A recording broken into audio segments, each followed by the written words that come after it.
Hi, I'm Jeff from Trail, and today I'm going to be showing you the Aston Air Awning. So this is one of the awnings from the Trail collection. As the name suggests, it's an air or inflatable awning. So it uses two inflatable poles and it uses two fiberglass poles for the front canopy. I'll be showing you today how to connect it to the vehicle, how to actually inflate and put the awning up, and then also the features and benefits of the particular awning. Then I'll be showing you how to disconnect it from the vehicle so that you can drive away, and also to reconnect the vehicle once you've driven back. Following that, I'll be showing you how to pack it down back into the bag to take it back home with you. So I've been in the outdoor industry for over 30 years. I've developed and designed these products, so here goes. So, show you the contents of the bag. So, got these straps on the top, which make it just a lot better and easier for when we come to pack it back in. So undo the straps, obviously, and then we have a pump, the all-important pump.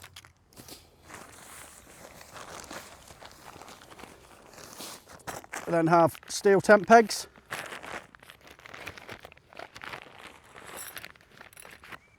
like so.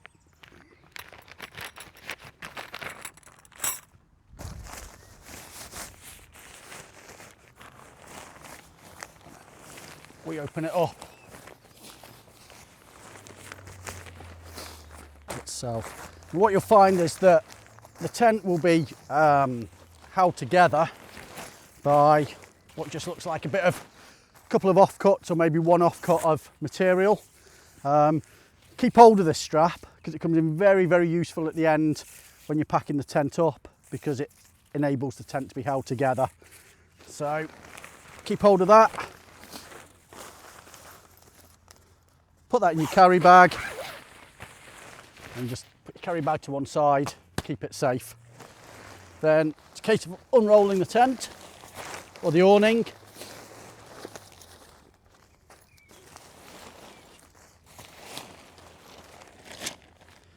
Then have a ground sheet. So just put that to one side now, we'll fit that in later. And then we have fiberglass poles, because whilst it's an air awning, there's a canopy on the front of it, and the canopy uses fiberglass poles just to give it a little bit more rigidity. So you've got your fiberglass poles,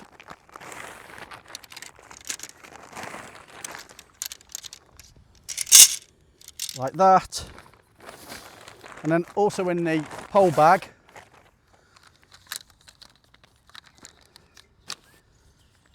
is this, which is a Driveaway kit. So unlike most other awnings on the market, we actually include a Driveaway kit, which enables you to attach your awning to the vehicle, and then by removing the Driveaway kit allows you to drive away very, very easily. So we actually include it with our awnings because that's how most people use it. Normally costs you about 30 quid otherwise, but ours is included. So you get a strip of K-door rail, which is basically, you've got beading on one side, which goes to the actual awning, and then you've got beading on the other side, a 6mm and a 4mm, which goes to the rail on your actual van itself. 6mm and 4mm, most popular sizes, so that should fit the majority of vans out there. Then we've got 4 figure of 8 plastic strips basically. And what these do, they connect the actual K-door on your Driveaway kit to the K-door on your awning, allowing the two to marry together.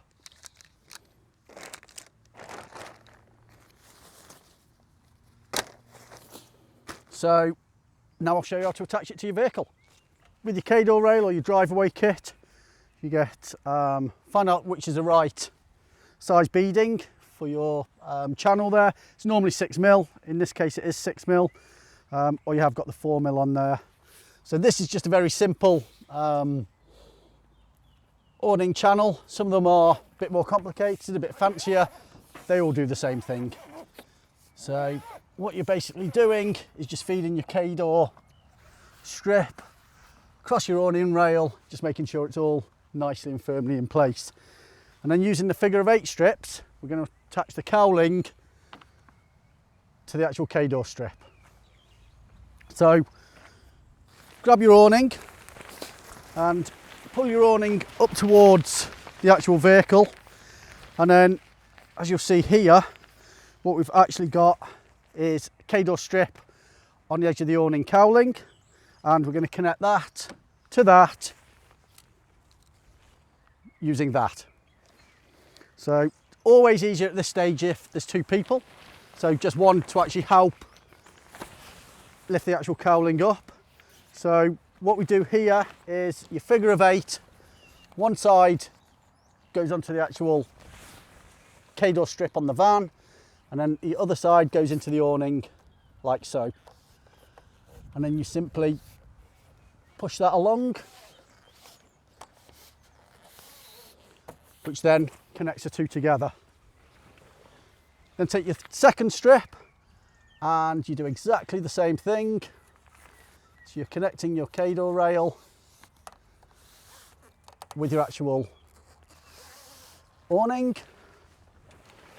Third one, exactly the same again.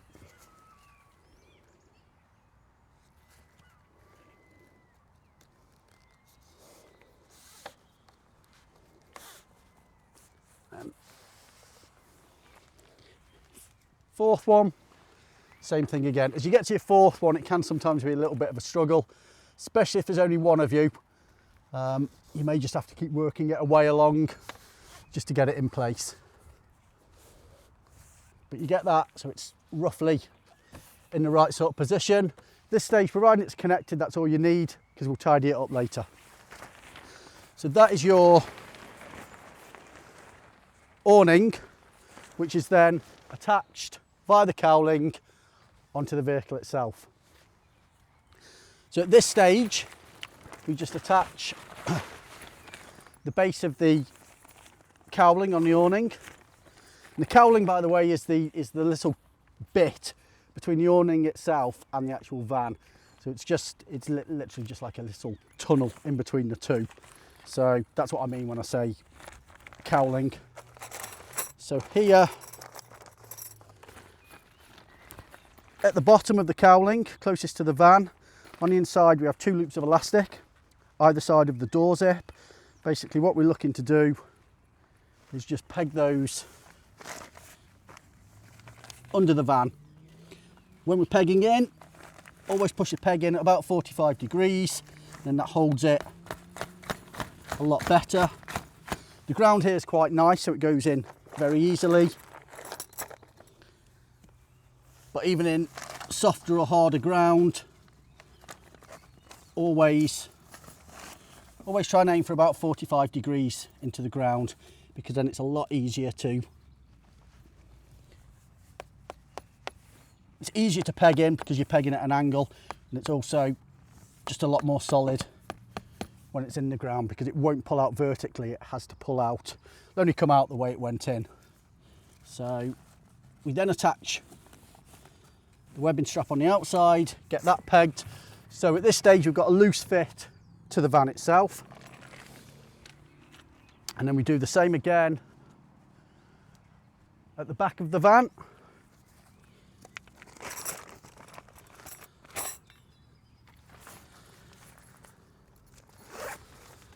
So exactly the same thing.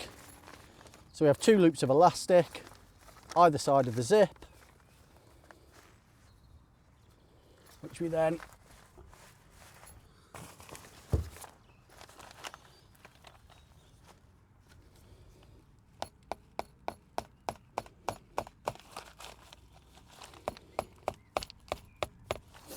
peg in, which holds it in place.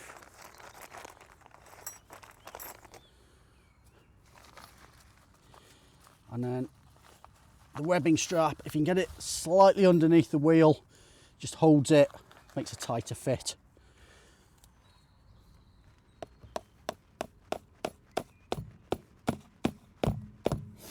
To the back of the van there.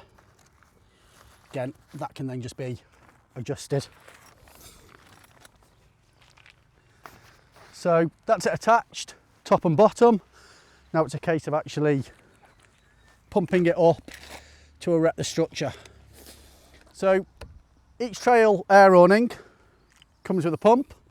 So this is a one-way pump, so as you pump down, it pumps air in. At the top of the pump, there's a little purge valve. You'll see that it says 7 psi.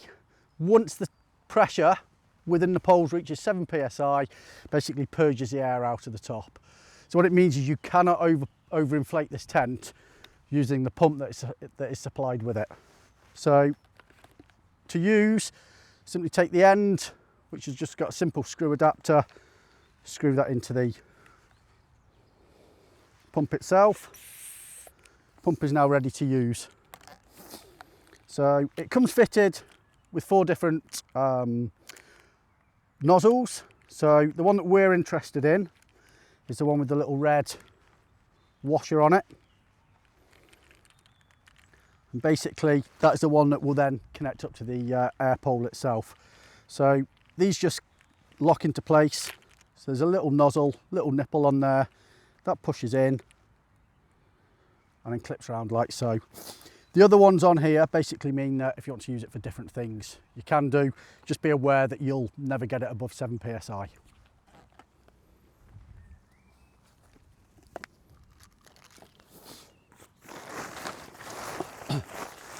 So actually pumping the air awning up, what you have is the valve, which is connected to the air tube that runs inside. And basically the whole valve is made up of 3 parts. So you've got your inner valve, which just stays attached to the actual air sleeve itself and the air pole. You've then got your middle section, which screws in, and that's basically a one-way return valve. So as you pump in, air then won't come out, providing it's screwed into the housing correctly. So all you simply do is screw that in.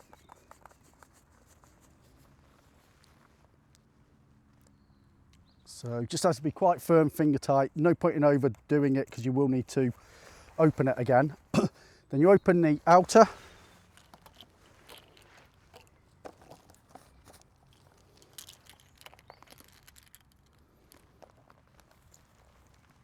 Connect that up. You can just push it on if you want. If you really want to, you can tighten the little red washer on there, entirely up to you. It will just hold on with pressure, and then we pump it up.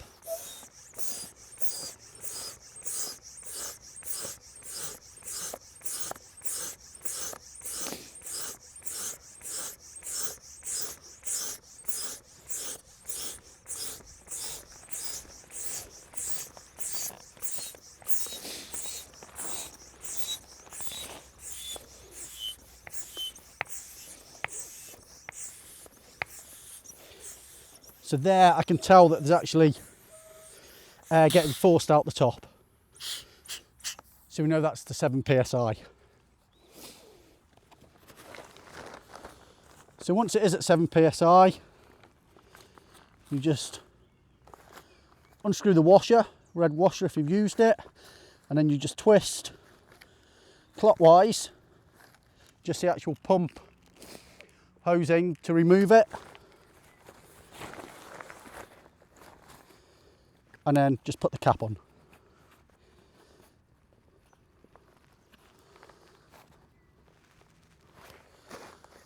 We do exactly the same for the second air pole.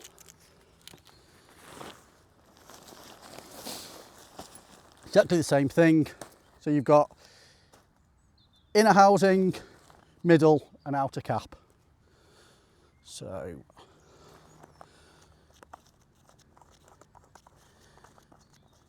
screw the middle in with the one-way valve. Again, only needs to be hand tight. Open the top. So for this one, I'm just going to push it in. I'm not going to use the actual screw cap on there, just to show you that it will work without screwing it in. Having said that, it'll probably pop out now.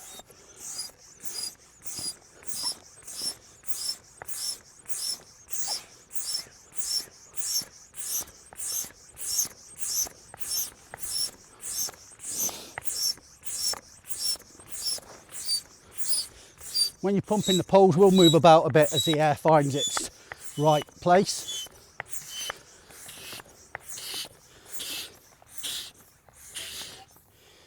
Yeah, you might be able to just hear that the air's just purging out the top now. So we know that that's at 7 psi. So again, holding on to the actual hose itself, we just twist and pull, twisting clockwise to release it. So that was one done with the actual little red washer in place, one done without it. So just to save a bit of time, you don't always need to use the red washer, but it's entirely up to yourself.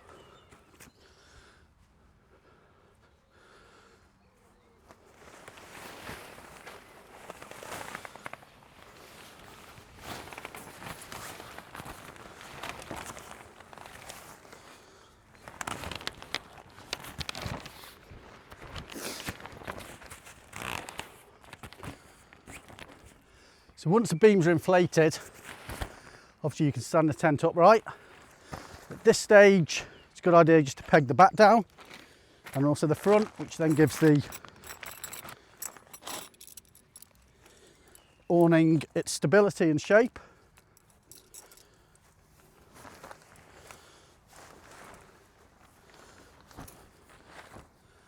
So obviously the back is already pegged in. So it's just a case of loosely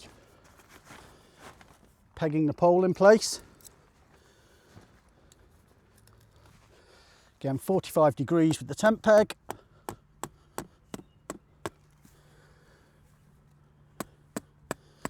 So this bit can be done by one person. Ideally, if you've got two people, it just means it's a little bit faster.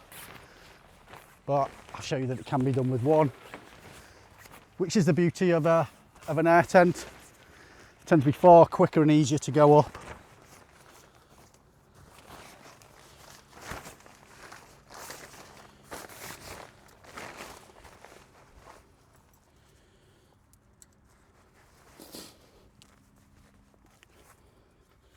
So at this stage, we'll just simply peg the back.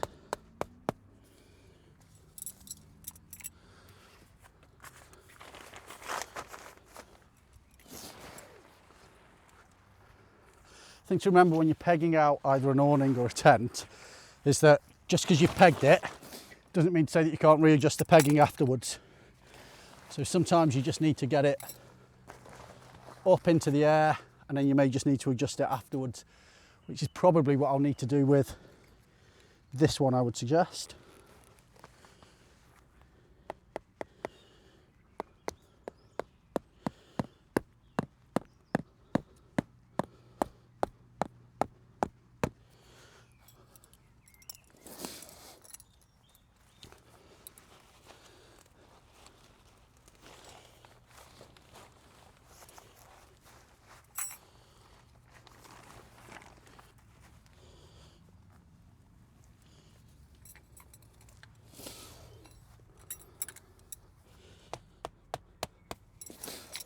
That's roughly in, and I'll come back and... So, once you've inflated the poles, they should, because it's attached to the vehicle, roughly stand up or at least take some shape. What you'll notice is that the poles are pre-bent, so they form a shoulder. What this does is it gives you more internal space inside the awning. So the inflatable poles are up and in place. So next it's the fiberglass poles for the canopy. So two sets of fiberglass poles. These simply slot together. So there's elastic through the middle of them, which holds them all together. You've got your fiberglass, which is your black bit, and then you've got your ferrule at the end there. So they simply clip together like so, until you've got one long length of fiberglass pole. Again, you'll notice that two of the ferrules are pre-curved, and this, when they're inserted, basically mirror the line of the actual roof of the awning itself. So to get them inserted, once you've connected them, again at this stage, if there's two of you, it's always far easier. So one can help feed the pole through. So on the front bit of the awning, you're looking for a black pole sleeve. So, which is that there. You simply insert one end in and just feed the pole through. With fiberglass poles, always push the pole, never pull it. If you pull the pole, it can come apart like so, which then it's then very difficult to get back into place, especially if it's in the pole sleeve. It also means that you can actually damage the pole sleeve. So if in doubt, just push them all the way out. If it comes unconnected, get to a point where you can reconnect it and then just carry on.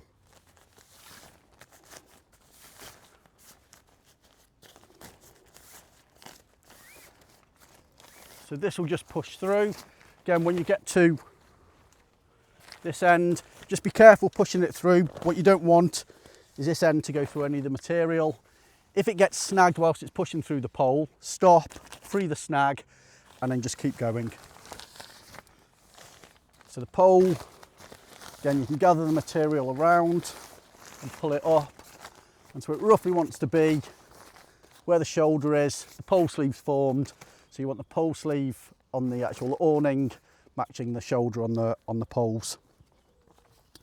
Then at one side, it's normally best to start at the van side, is you follow the line of it down, and at the bottom you'll find a couple of rings with a pin. You simply put the pin into the end of the ferrule, like so. Be careful not to trap your fingers.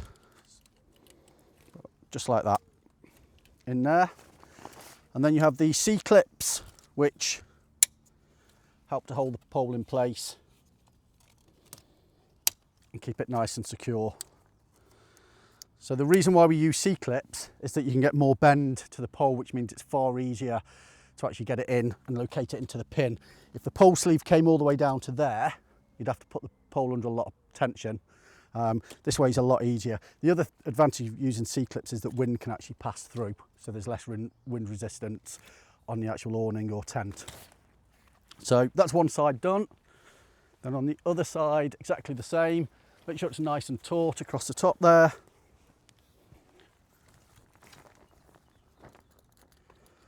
Locate the ring and pin at the bottom.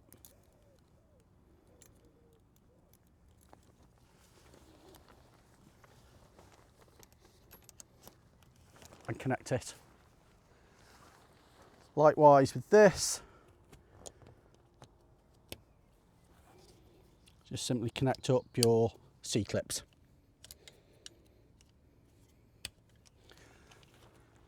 So that's your rear canopy pole put in. And then with the second pole, we simply do the same. A couple of tangles there.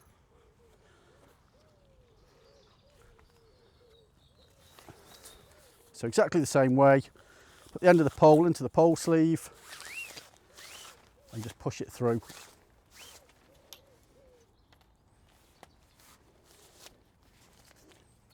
If it catches as it did there, just ease it through very gently. Again, so it's caught. Just on this side, so in this instance, it's actually caught on the reinforced guy-in point, so that's one thing to watch out for. We've reinforced the actual guy point, and then it's got a brass eyelet around it, so it means that it actually very, very strong, and it takes a lot of weight without stressing the awning out too much. Be careful with your feet. So again, you're looking to get the pole, corner of the pole onto the corner there. And then on the front one, it's basically a long strap coming down, because this forms part of the rollaway awning or rollaway front canopy. So locate that. Again, you've got your C-clips, which just holds it in place.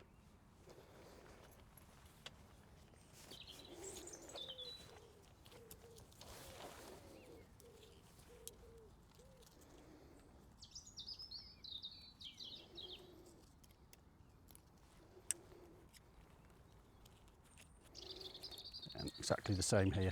So you can see there's a lot of flex when I do that onto the pole, which is absolutely normal for a fiberglass pole. That's where the strength comes from, in the fact that it flexes.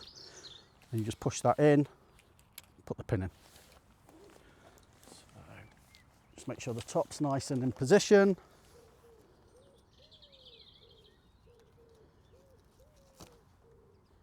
And then connect up your C-clips, which means that it's nice and firm and tight. So at this stage, what we can then do is just peg the front out to give the awning a little bit more shape, just before we actually go round and peg the rest of it to the ground. So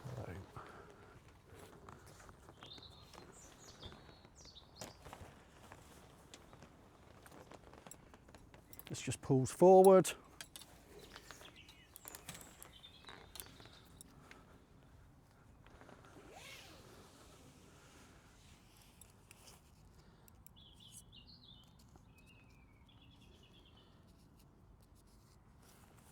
Peg these in. My mallet's over there, so I'll get that in a moment. But again, pegging, we're always going in at 45 degrees.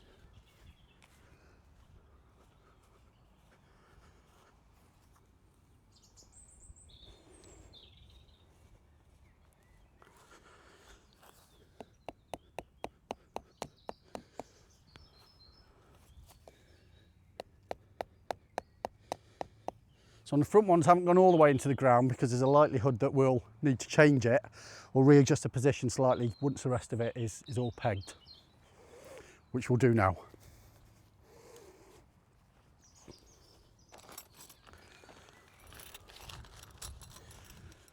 So as we work round to the back,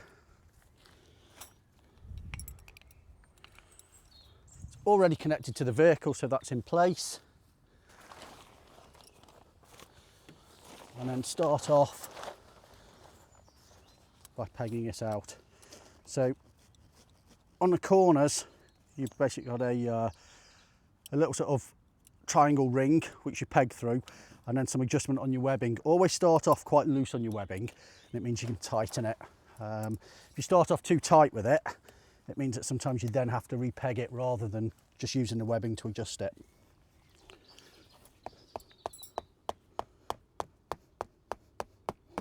So that's that pegged in.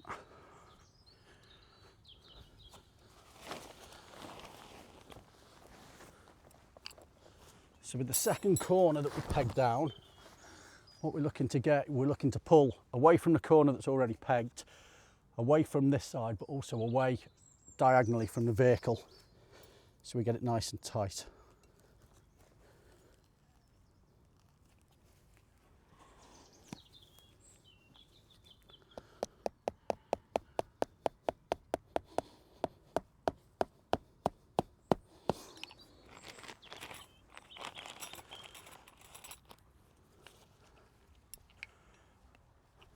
And we've just got two rear pegging points. So these are just webbing loops, and these are literally just to hold the base tight to the ground.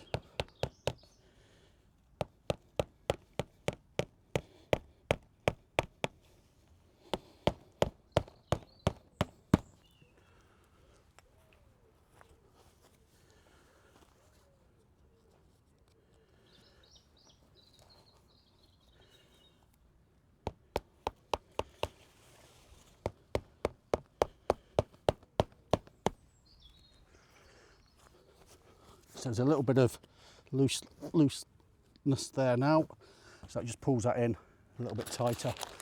Then we can basically work our way forwards, pegging the rest of it, making sure that everything is pulled out nice and evenly and straight.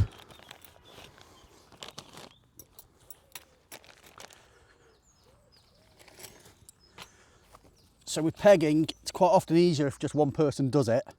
If two people do it, you can sometimes find that one's pulling one way and one's pulling the other.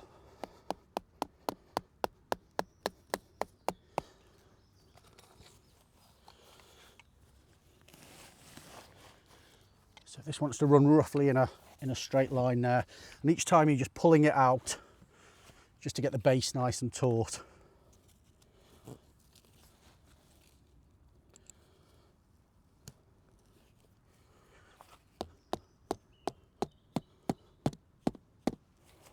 Sometimes you just have to readjust your pegs slightly if there's stones, that type of thing.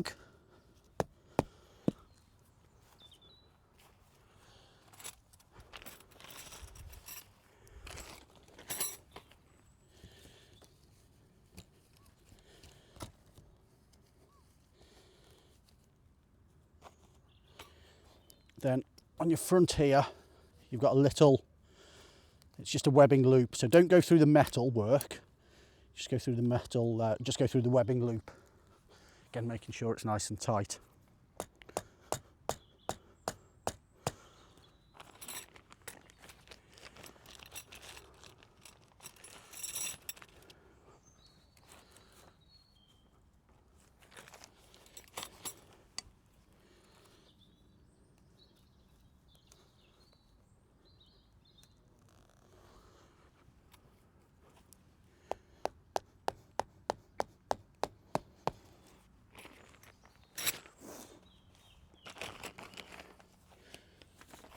Do the other side. Again, you've got these floor straps here, which you want those to be tight and taut, and that way you're going to have the right shape on the tent or awning.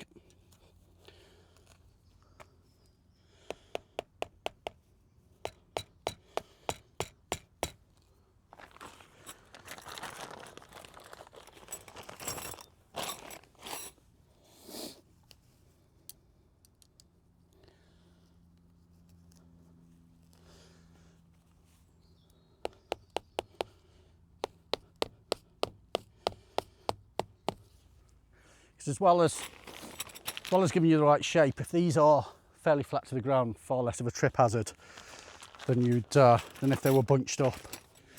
And then there's just a couple of pegging points near the front door. Again, this is just to hold it to the ground. So these aren't adjustable, they're just webbing loops again.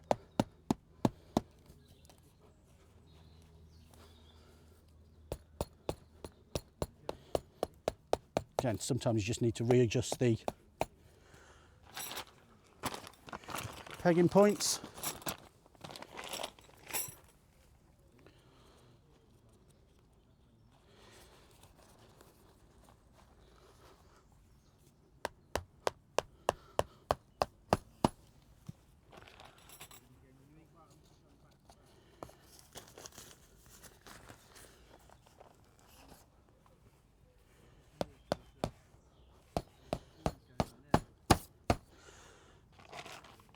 So that's the base pegged, then we'll move on to pegging the guy lines.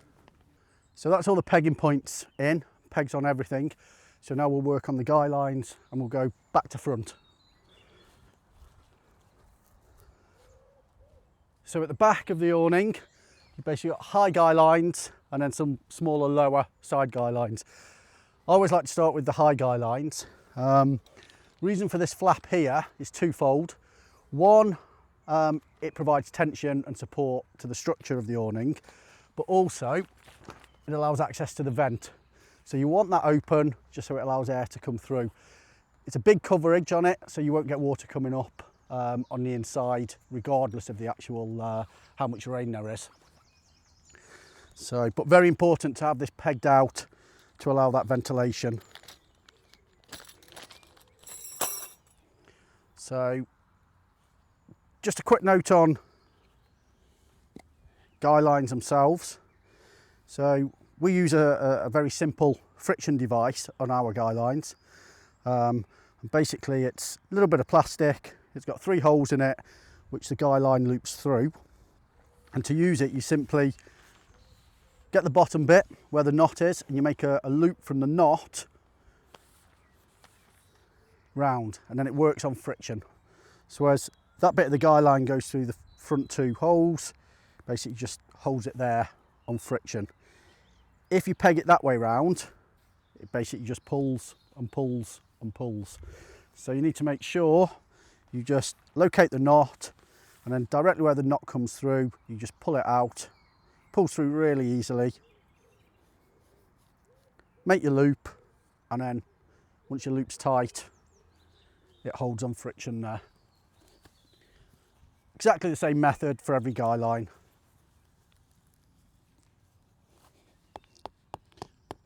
Pegs in at 45 degrees.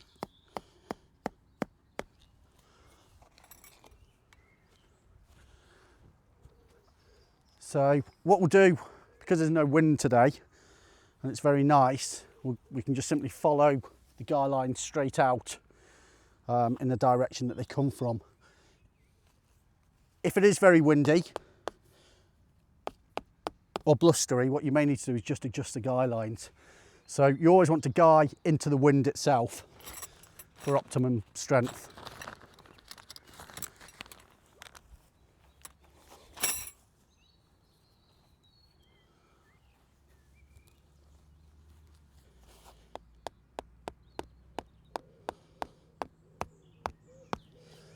Then these can then be adjusted if you need to. So if you want to slacken them off, you can do quite easily, and then just pull them tight if you need to. So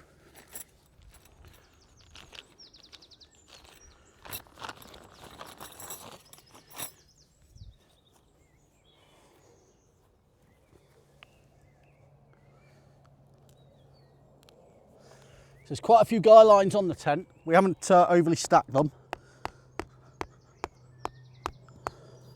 but we've just put on enough to provide the maximum support. One thing that we have done is done a tri-guy line.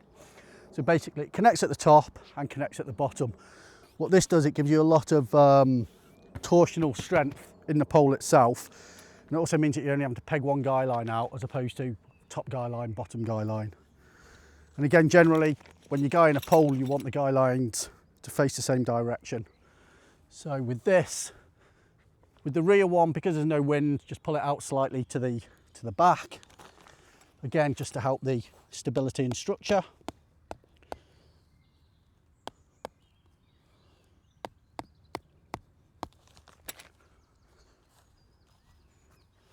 Middle one can just come straight out.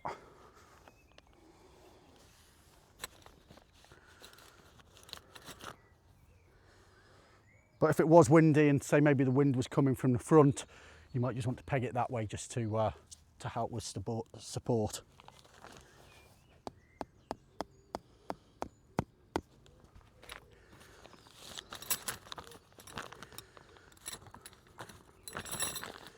So on the front fixed canopy, just pull it out forwards. Again, just provides a little bit of tension and support onto the roof canopy.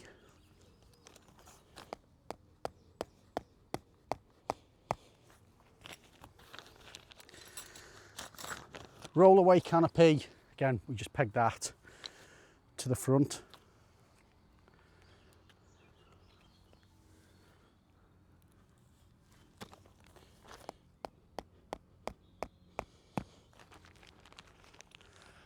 And then the front guy lines, which I pegged originally just to hold it up.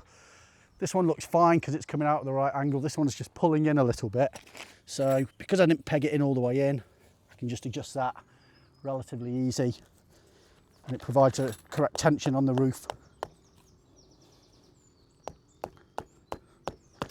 Again, these straps, they just use an adjustable buckle. So you simply pull down just to give it the right tension there.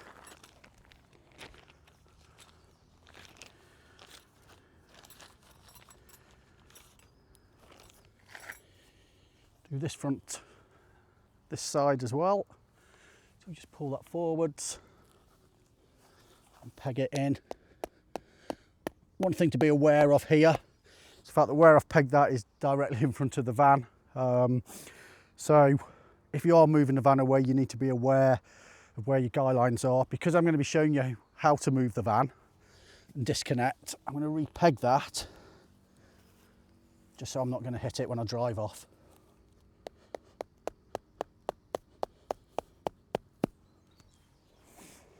Then the side guy lines here, you can peg them out. And again, if it's very windy, I'd advise you to. However, when you do peg them out, you're just going to be aware that you're going to be blocking your cowling off. So I'll show you the cowling.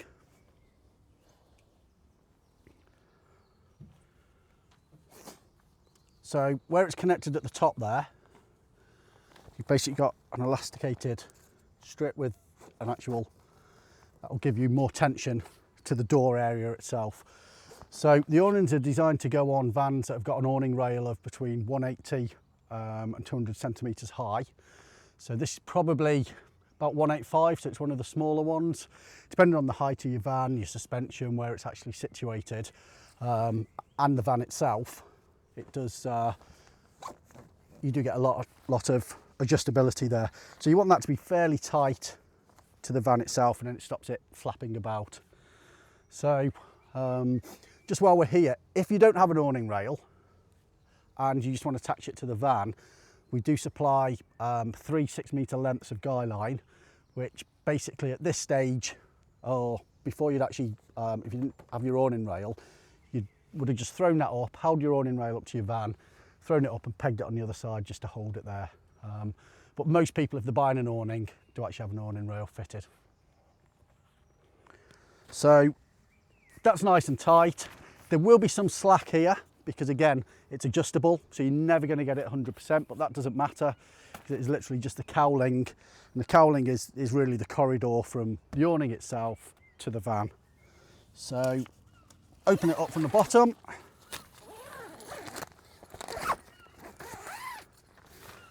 And then when we originally pegged it, we obviously pegged both bits of elastic in to hold it down. If you're going to be using your cowling door, if you unhook one of them, hook the other one back in. That then allows you to roll the door away if you wish to. And then we've got some tabs there just to hold it in place. So with the trail models, we do exactly the same for the rear. So if you need to get into the van and you've locked all the front up because you're going away for the day or something like that, you can get in the van. Or if it's very wet, you don't want to walk through or take your shoes off to go through the awning, you just come in through the side. And we do that front and back. So, you know, if you're doing something at the back, you don't want to walk all the way around to the front to get into the awning, you can come through the cowling here. And then there's a door into the awning. But I'll show you that when we get on the inside. Now we'll move on to the inside of the awning. We've used a loose fitting ground sheet which clips into place. A couple of reasons for this. One, it means that if this gets very dirty, it's far easier to remove and clean. Also, if you're on hard standing, you might not want to put a ground sheet down because you can damage the bottom of it. And in certain places in Europe, they won't let you use a fully fitted ground sheet. So this gives you full versatility, and as you'll see, it provides a really good seal. So we have a main door. So J door, which opens up. We then have a secondary mesh door, which also has the zip running across the bottom there. So I'll just push those to the side for now. And then your ground sheet basically comes in, and with your ground sheet,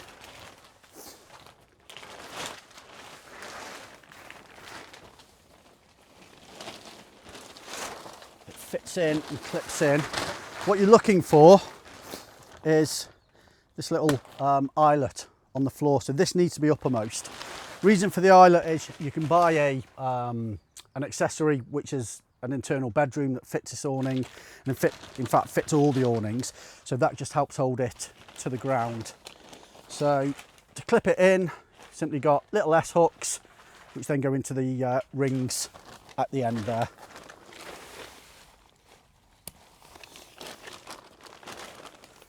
Just work your way round, clipping it. No real way to do it. You can either work front to back to front, side to side. It's entirely up to you.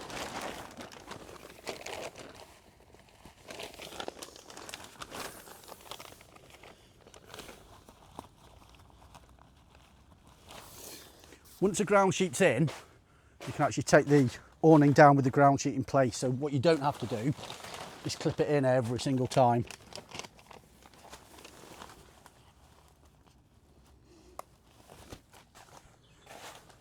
So under each pole, you've got a little ring that sits like that. If it's not there, or if you can't find it, you just need to lift the pole up and just pull it out a little bit. Sometimes they just get hidden underneath.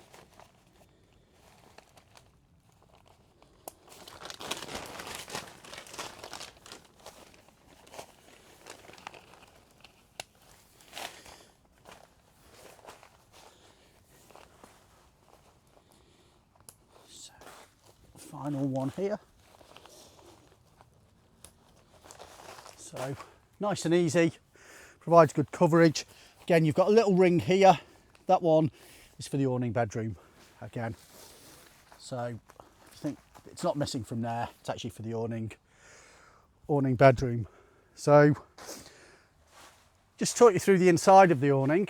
So we have high vents at the back here, which again, you've opened those up when you've pegged it out.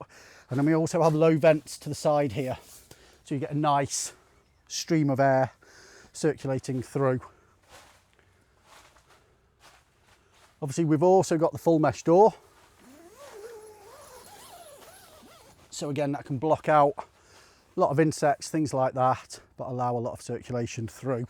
So because of the covered canopy and then the roll-away canopy on the front, potentially you could leave this open and roll that door away, even overnight, just on very hot conditions.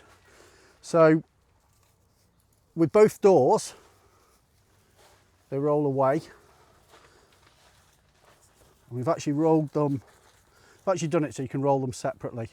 And a lot of tents and awnings, what you find is you either have to roll the front door and the mesh away completely, or you have to have both of them open or zipped up. Whereas we've done it so that you can actually have either. Because it may be that you don't want, you never use the mesh, you can just keep that away and then you just keep using the front door. Or you might just want to roll the front door away and just use the mesh separately. So they just use a toggle and loop.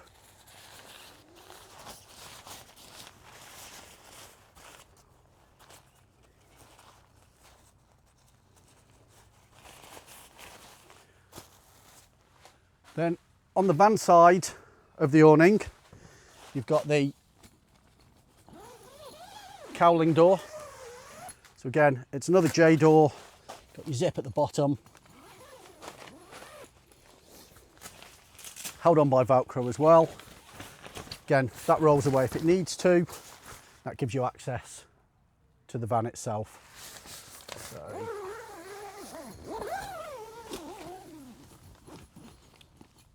all controlled by zips, so it's nice and easy. And then we've put big windows to the other side. So you've got sort of floor to ceiling in effect PVC windows. So again, these are controlled by a toggle and a little ring. So you can either have the window half open like this, or drop it down fully.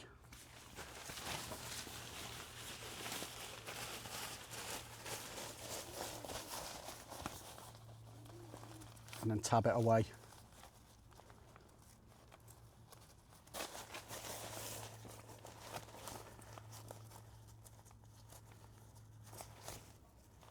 Again, we use the same type of toggle and either a loop or a ring for every sort of method. Again, that doesn't cover the vent, so you've still got the airflow going on there. You've got front windows.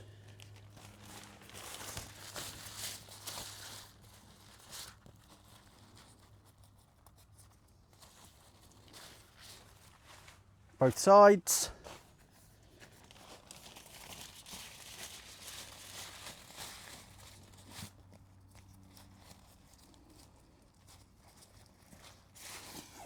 So lots of light in there.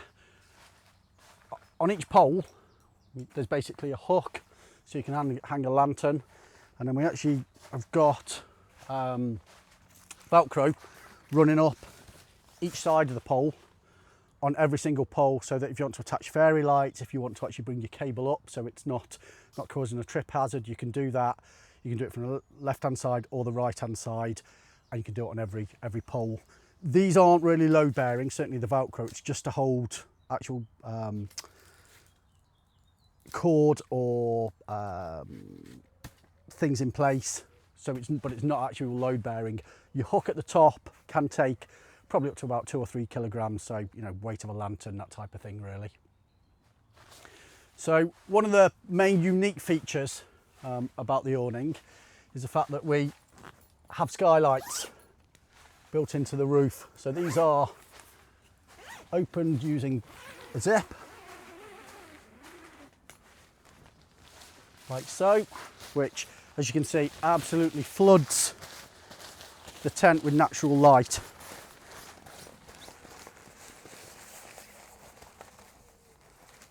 This just rolls away to one side, like so. So on a day like today, you'd probably want it closed because it is very, very bright in here. But on a duller day, or if it's getting into the sort of dusk, it just allows more light in. And then obviously over night time, if you're camping somewhere and it's a clear sky, you can just sit in here in your favourite chair, just looking up, stargazing from the inside. So this is a unique feature to the trail awnings. Every trail awning has it, and it's just quite a cool idea really.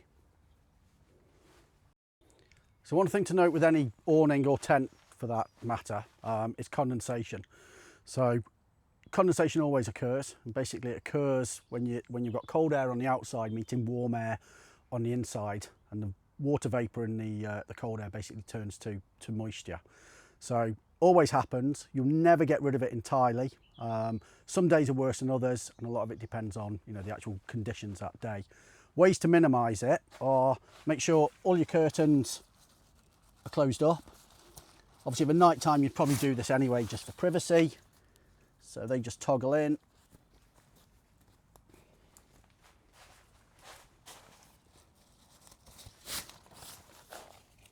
And it just provides a little bit more of a barrier between the slightly warmer air inside and the colder air outside. So on a day like today, when it's nice and warm and the evening's quite warm as well, there shouldn't be too much. But if you get a big temperature difference of a night time, it can cause issues. So again, you want to minimise the sort of the water vapour in the air. So try not to store wet clothes inside because they give off water vapour. Try not to cook inside, or don't cook inside, because that will cause water vapour, as will heaters. So you need to be mindful of those. Even an electric heater will cause a bigger temperature difference. So the other thing to do is also close the main roof panels down.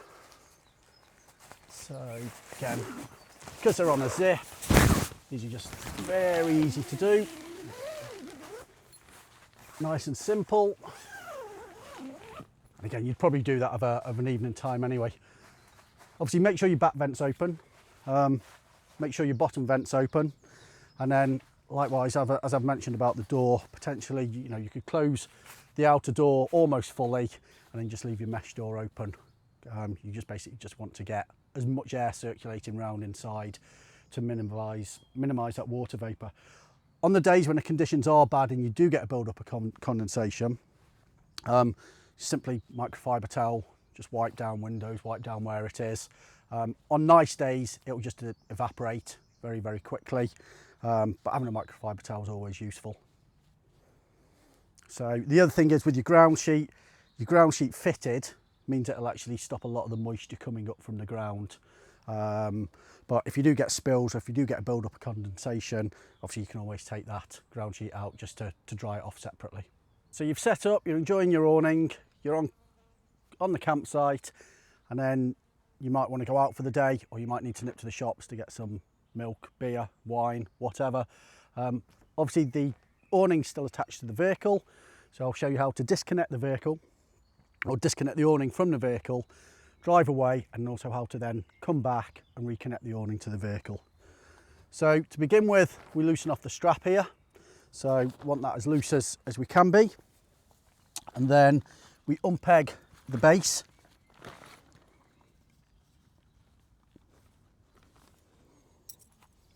Keeping your peg safe. And then going through, we'll then unpeg the other side as well.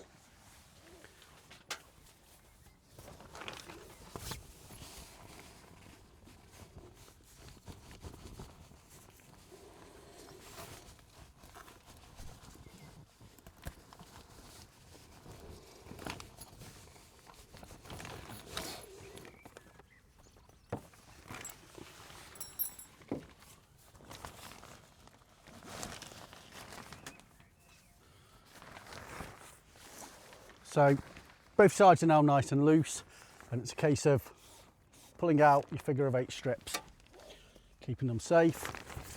So these just simply pull out.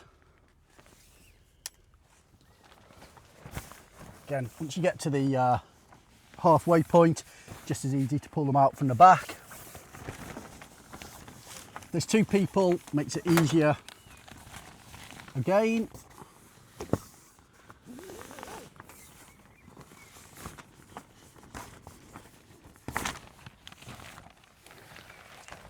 So that's now your awning detached from the van itself. So gather up your figure of 8 strips, and then also you want to take your K-door strip off. Very important one to remember. You don't want to be driving off and then that comes out as you go in down the motorway or down the road. So just keep that together in a nice pile there. So you're then left with the actual cowling itself. So obviously this will flap about a bit, it just looks very messy. So we've actually got roll away and attachment points here. So just something to note when you're rolling your cowling, a little bit more difficult, but if you roll it from the centre and roll it under, so you've got a nice seam there just to follow. So you just roll that up, and by rolling it under, basically means that if it does rain, the folds aren't going to fill full of water. So you won't have a nasty surprise when you get back and unroll your cowling and it's full of water. So you've just got your loop there, got a loop in each corner. Again, it's just a toggle and loop system that we use on everything. Very, very simple, very effective way of folding it all away and holding things out of place or in place.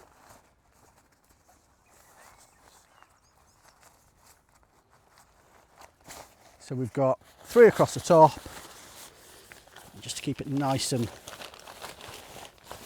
neat.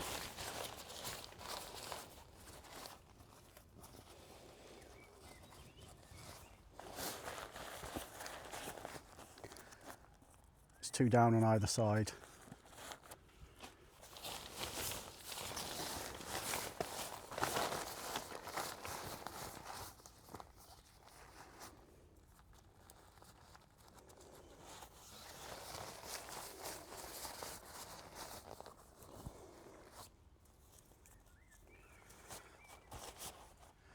So that's your cowling rolled away, looking nice and neat.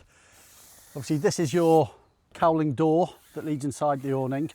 This has got a rain guard on it, held down by Velcro. So again, just quick check before you go off to make sure it's nicely closed. Obviously that's unzipped at the moment, so you'd want to zip that up. And you've got your rain guard over that. Which now means that this side is now nice and waterproof should it rain while you're away. Theoretically, the van is now, or vehicle is now ready to drive off. However, what you need to do is mark the position of where the van was. So obviously when you drive back, you need to know exactly where the van is. So the easiest way to do this is to mark the tyres. So you can either use the pegs from the awning and from the guy ropes to mark them. But if you have some high-vis pegs. So these are plastic pegs, but any high-vis peg will do. Or like I say, you can use the pegs from the actual awning. And what you're looking to do is just mark where the tyres were. So best to come out just a little bit, so maybe 3 or so inches from the wheel itself, so that when you drive back up, you've just given yourself a little bit more room there.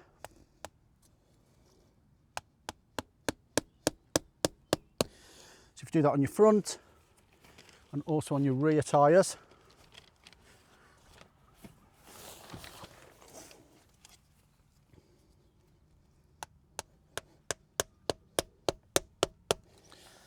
and then when you come back in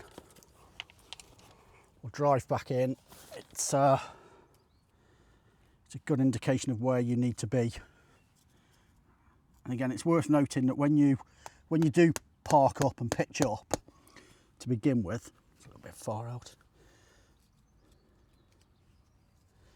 It's worth having a look round just to make sure that you've got good access in and good access out. Ideally, you'd want to be able to do it so you can drive forwards out and drive forwards back into it. On some sites, you may have to reverse out or reverse back in, but whatever works for you, really. So you've marked your tyres. We can now drive away. After we've driven away, best just to drive a little distance away and then come back and actually pull your guy lines out. If there's 2 of you, obviously as one person drives, the other one can just be putting the guys out. So now we'll drive away.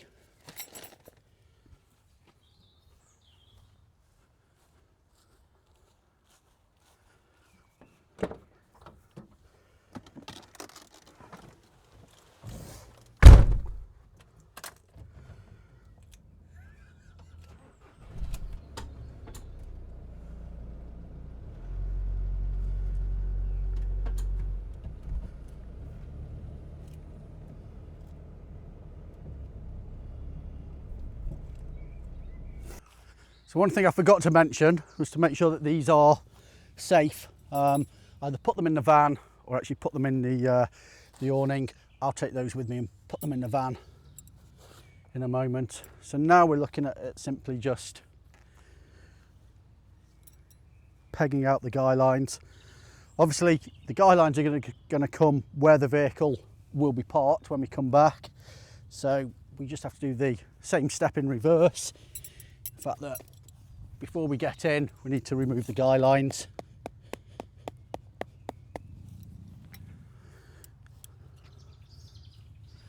With 2 people, obviously one person can be doing this as the other person's in the van.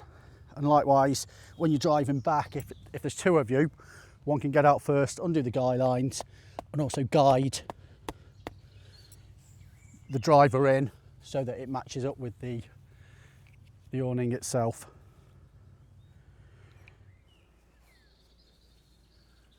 Just pull that in a little bit.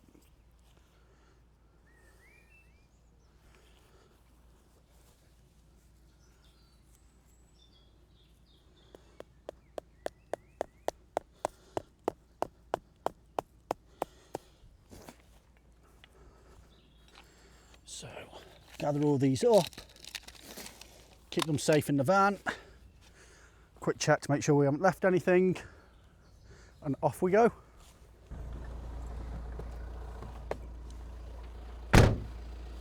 So obviously come back in the van, get it lined up as much as you can really, then it's a case of unpegging the guy lines.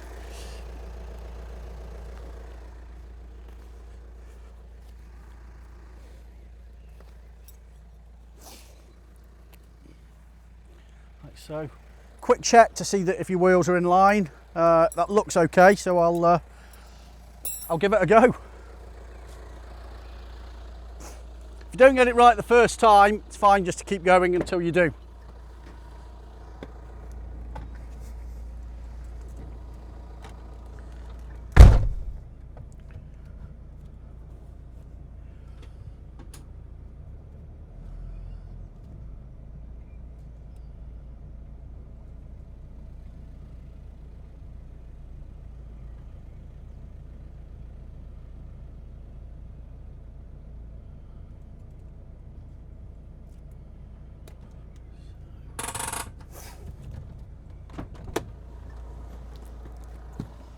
think it's in line, it's just whether it's in the right place or not. So a little bit far forward, which is why you mark the outside of each tyre, so I need to go back a little bit. Again, when you're reconnecting the awning, it doesn't need to be really tight, just needs to fit basically. So if there's a little bit of sag and looseness in it, it doesn't matter.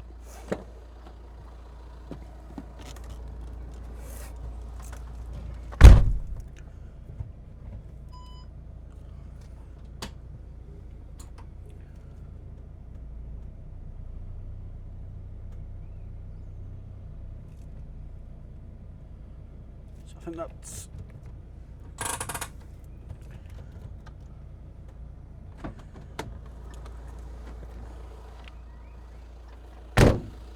have a look. Yeah, that's about right. So obviously I'd left the pegs out slightly, so that should be fine to connect up. So I'll turn the engine off because I'm happy with that. So grabbing hold of your figure of 8s and your K-door strip, basically we'll reattach the cowling to the vehicle. So first thing we do, undo the cowling,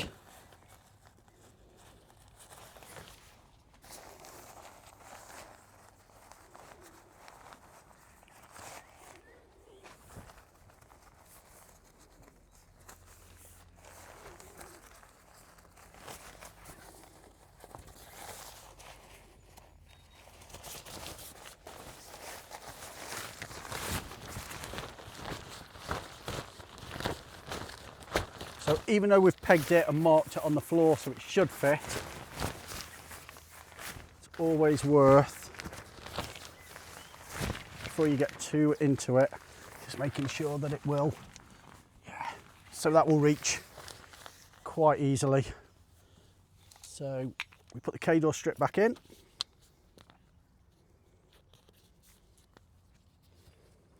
So exactly the same as the first time when we originally fitted it. K-door strip goes in.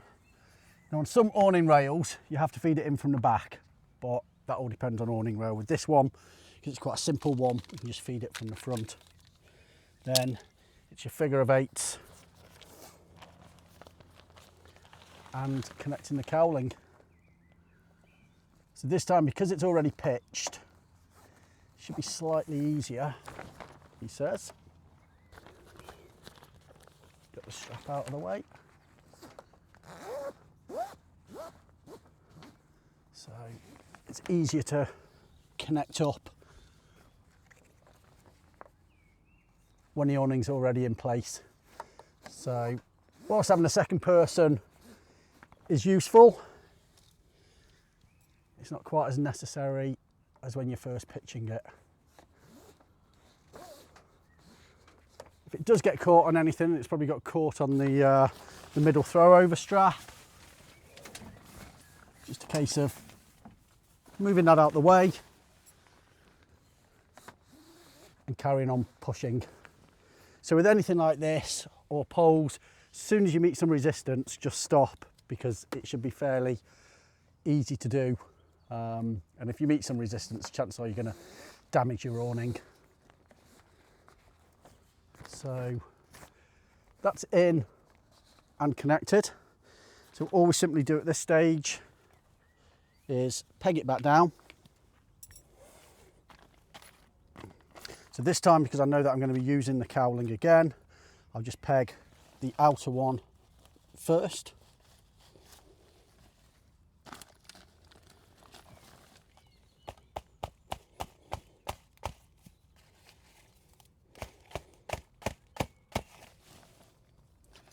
And then the actual strap, peg down slightly under the van if you can.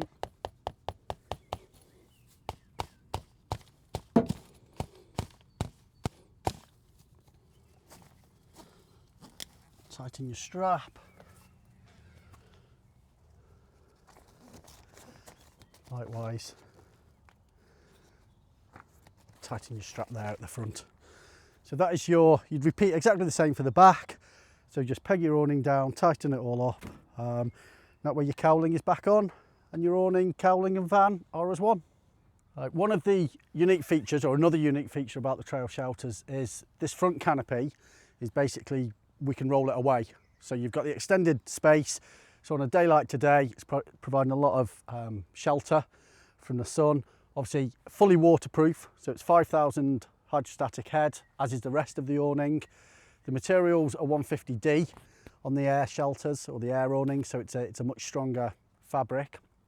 But you might not always want this up, so that if you're on a pitch where you haven't got much space, or the ground's a little bit rocky or uneven, this can roll away. In very, very high winds or very stormy weather, I'd also recommend to roll this away, just because it's just got your single sort of pole support. And whilst it's been shaped and designed so that water rolls off it, so it's shaped at the front, shaped at the side, so any water will roll away, it is best to actually take it down in very, very stormy weather. So to take it down, all we simply do is just unpeg the front section, unclip the ground tabs, and then roll it away. So I'll go through that now.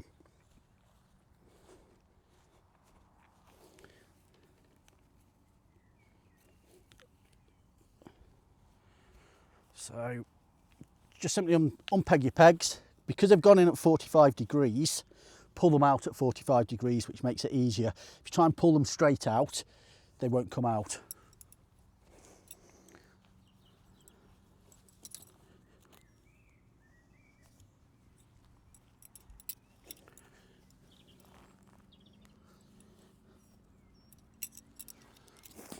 It's always worth putting your pegs back in your peg bag. Again, if you put your pegs so the heads go in first, it means there's very little chance of them piercing through the bottom and actually damaging. With the guy lines, again, it's probably worth just rolling them up so you can wrap them around your hand, leave a little bit of space there, which then means you can just tie a very simple knot. That just keeps it in place. You don't want to tie that knot too tight because you've got to undo it again when you use them next. So that's the one side done.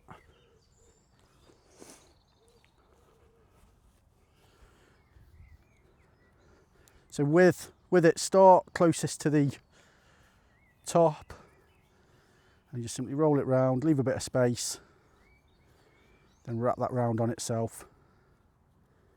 Again, just a very simple loose knot, just to hold it in place.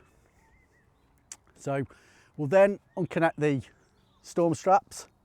So unclip them at the top. So it's just a simple side buckle. So you press the buckle, that unclips it. That pole will then fall forward.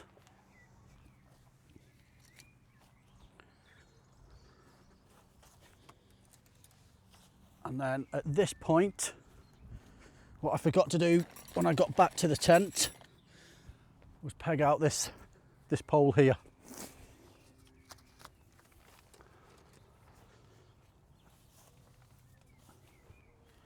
So I'll quickly redo that now.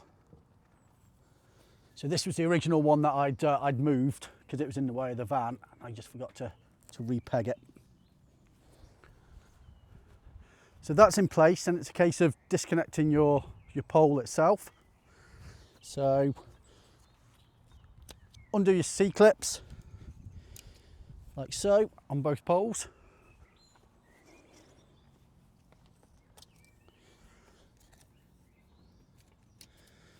And then it's a case of just lifting the pole slightly and just pulling the pin out.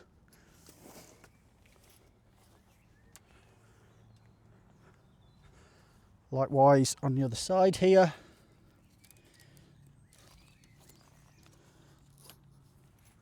So then the tension's off the pole.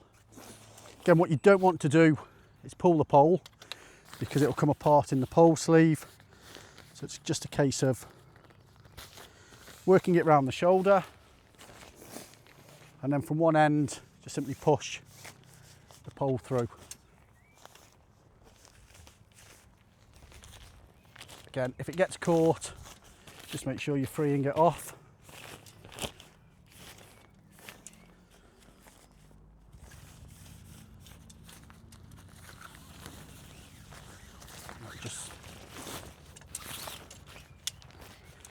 pole can then be disconnected or broken up.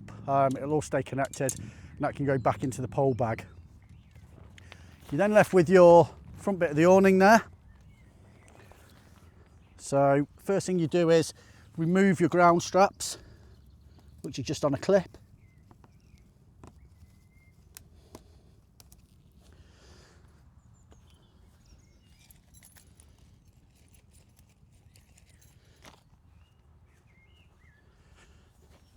The reason why we unclip these is so that it makes it easier to roll it away.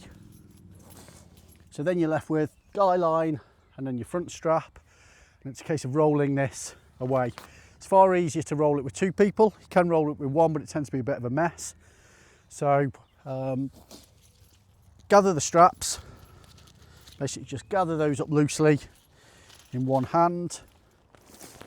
And again, what we're looking for here is to roll it under. It's slightly more awkward to get it started. But again, what it means is if it rains, that's not going to fill full. If you'd rolled it the other way, you'd get a natural sort of bucket, which then when you open your awning or your canopy, it comes down on you. It's a simple toggle system.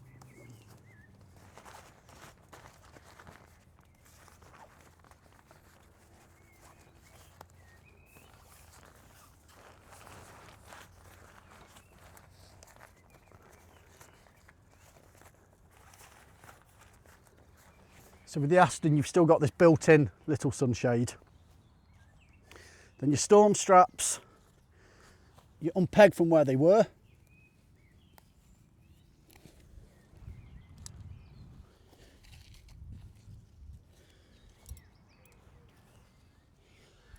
And then simply reclip these. So at the top, and again, that can move. So there's a lot of flexibility in the pole itself. So if you need to reach up and grab it, you can do. They clip back into place.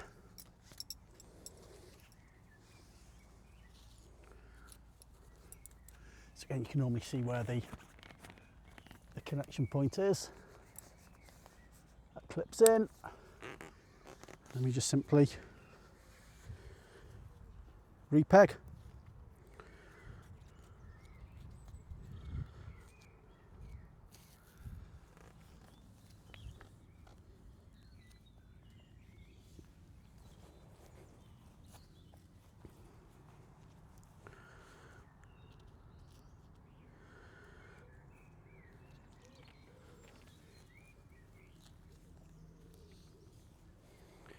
So final thing to do is, just because we've changed the structure slightly, may just need to adjust the guy lines. So just pull those in. And that one. And then there's your awning with just a small sun canopy. So you finish your camping trip, now it's time to go home. So I'll show you how to take it down and also get it back into the bag, which is the important thing. So to start with, unconnect the cowling. So same thing as before, you undo your strap to give you a bit of slackness. Remove your pegs.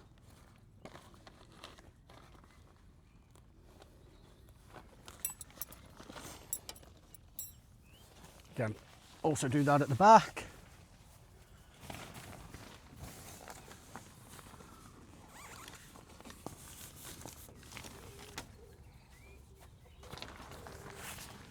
It's a case of just unconnecting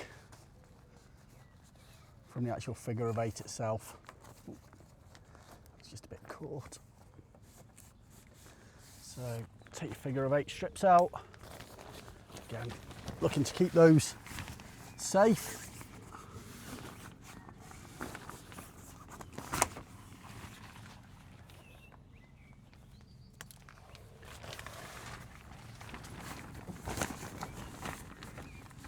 If there's two of you, sometimes it's easier, one person does it from the back. But basically you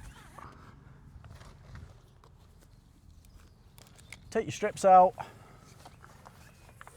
Same time you're doing your strips, take your K-door rail out. Again, you don't want that attached while you're driving. So just put these over here for now so we can see them. Then it's a case of undoing the guy lines to start with. So if we undo all the high-vis guy lines to begin with, and again, work from the front round to the back.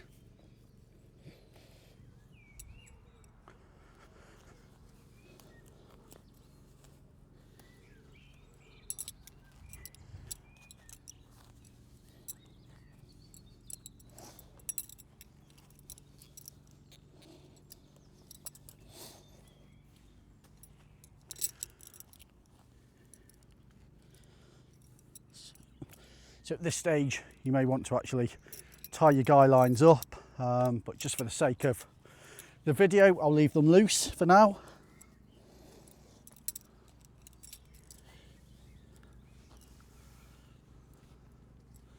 So that's all your guy lines out. And it's a case of unpegging. So just going round, making sure that everything's unpegged.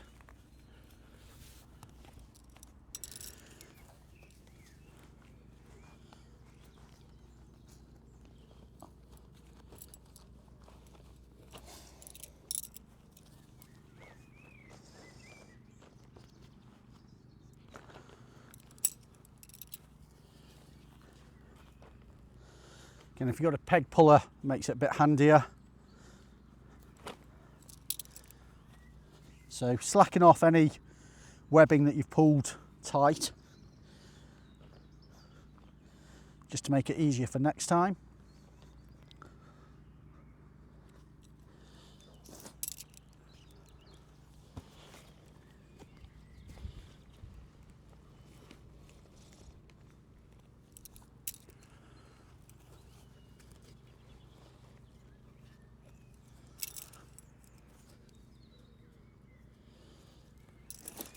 So it's still held to the ground by these front straps, even though it's sagged a little bit.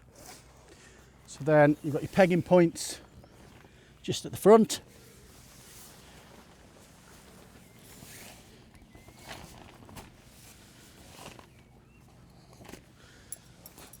And then if it's in this position where you've already rolled away your front awning, it's simply a case of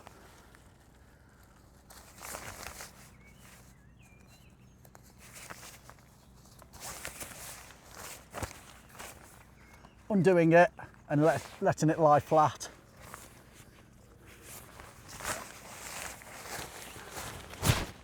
Again, at this point when you're taking it away, everything wants to be flat, so your curtains want to be closed, the cowling wants to be flat, not rolled up. So as soon as you have anything tight and trying to roll it up, it makes it a lot more difficult. So obviously there's no pressure at the back, so this will simply fall forwards.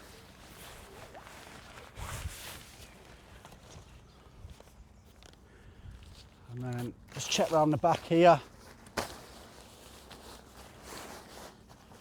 for another peg.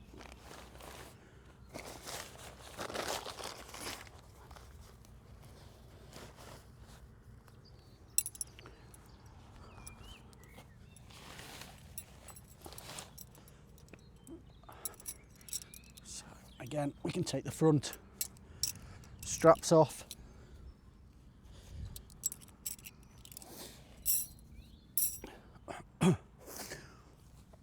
So at this point, what you need to remember is whatever state you left it in terms of whether the front awning was in or out, basically that's where your straps will be strapped to. So just need to bear that in mind next time. Then it's a case of removing the front pole, front fiberglass pole, so exactly the same as the front canopy pole. We undo the C-clips.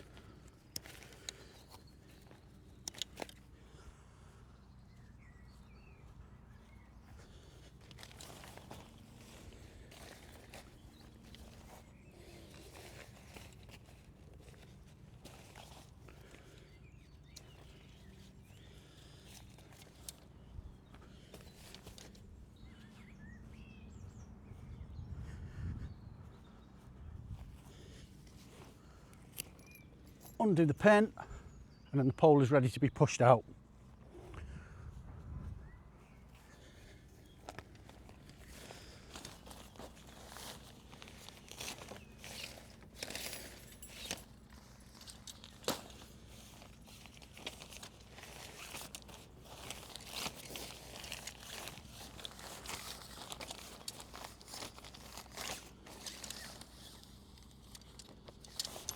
That's that. Then we can move on and basically get the air out of the air poles.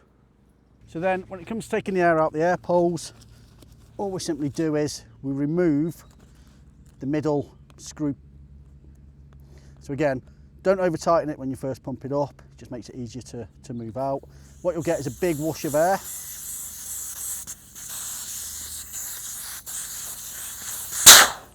Like so, which is obviously, that's the air coming out under pressure. So that's the first one, and then exactly the same for the second one.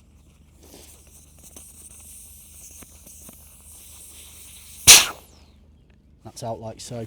These are then left loose, so you don't screw them in at this stage, because obviously that'll trap any air inside. So leave those open, and then it's a case of folding it up. So in this instance, I've left the ground sheet in place. The ground's not wet, it's not dirty, so that can be left in place, which is fine.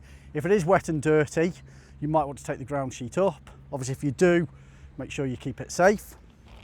It also means you've got to clip it in next time. So, best way to fold the actual awning is if we start from the back.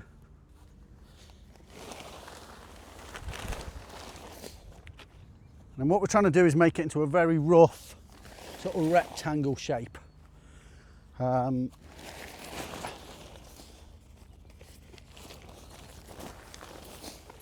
So just fold the canopy over. Again, there'll still be bits of air in the pole. So this is a bit of the stage where you can't really rush it, because you're still trying to get the air out of the pole itself.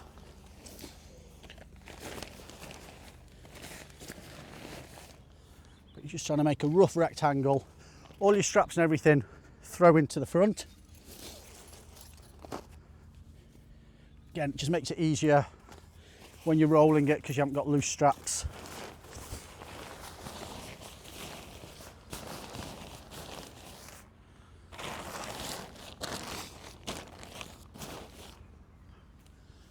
So once it's in a rectangle, it's not windy, so we can just leave that there for a little while. And then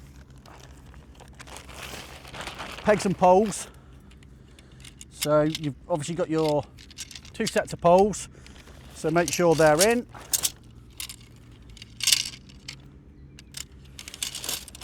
Like so. Make sure your K-door, you've got your make sure you've got your K-door strip, but also make sure you've got your 4 figure-of-8 channels. So they go in.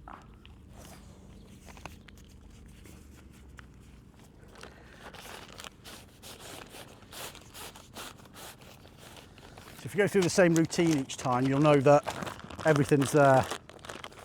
So once you're happy that everything's in the pole bag that should be in there, that can just get tied up. Just loose knot will hold that. Don't double knot it, because you'll struggle to get it undone the other when you come to use it again. And when you're packing away either an awning or a tent, the actual bag is always built around the size of the poles.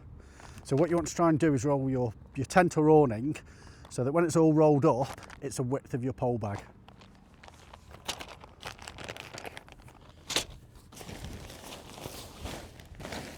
So you start with your rectangle and your poles, so it might go in thirds, might go in half. So this stage it only needs really to be quite roughly done. It doesn't need to be too exact, because as you roll it, it will open out to a certain degree.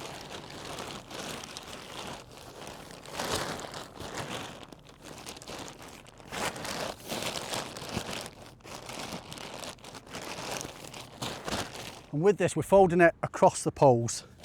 So the length of the poles runs from one side to the other side. There's a kink in them, but basically what we want to do is form the actual rectangle so that as we roll, we're rolling towards the open valve, which should get rid of most of the air. So again, a quick check. Just to make sure everything's folded in. And starting at the far end,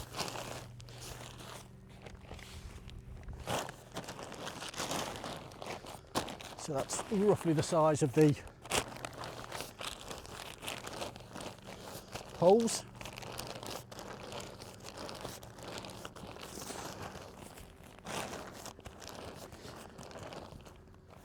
Any straps like this, as you're folding it, just try and make it nice and neat. Fold those in.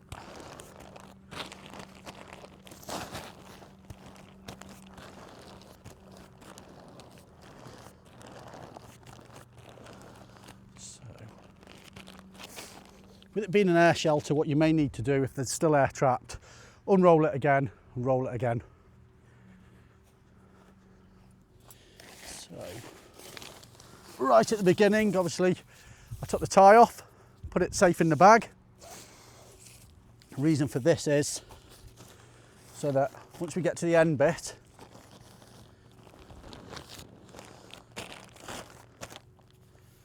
we can put the tie around.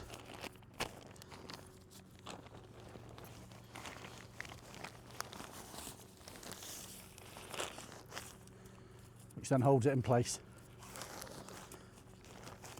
So this, just simply tie it with a bow. Again, if you do a double knot, you won't get it undone again. So that keeps it as a nice package. It also means that we can move it around without it all falling apart. And helps to squeeze just that last little bit of air out. So now the moment of truth. Will it all fit in the bag? So once it's like that and it's held by itself, you just put the bag over, roll it forwards,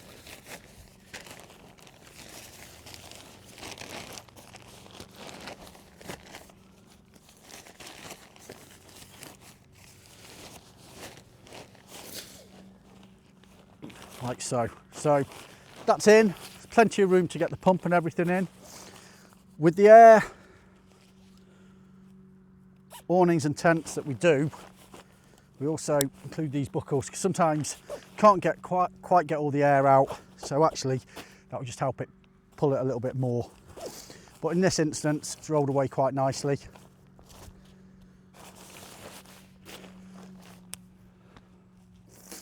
So then, in case you're putting the pump in, it's always advisable just to unscrew the pipe. Just makes it going in there a bit easier. So that can just go in there. Fold that in there. And then personally with the pegs, always put the pegs in so the heads are facing down. And that way it's not going to damage the bag, which in turn won't damage your tent or awning.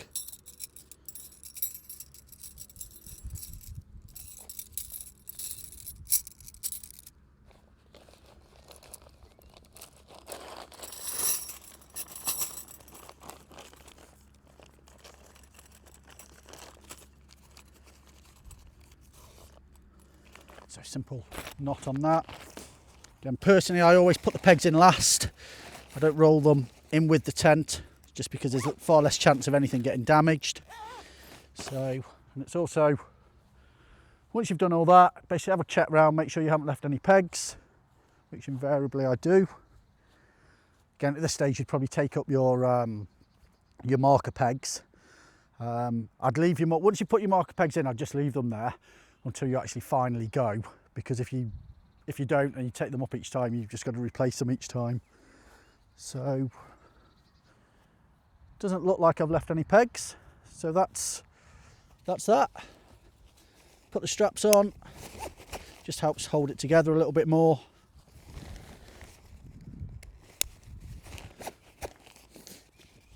And that is the Trail Aston Air Awning.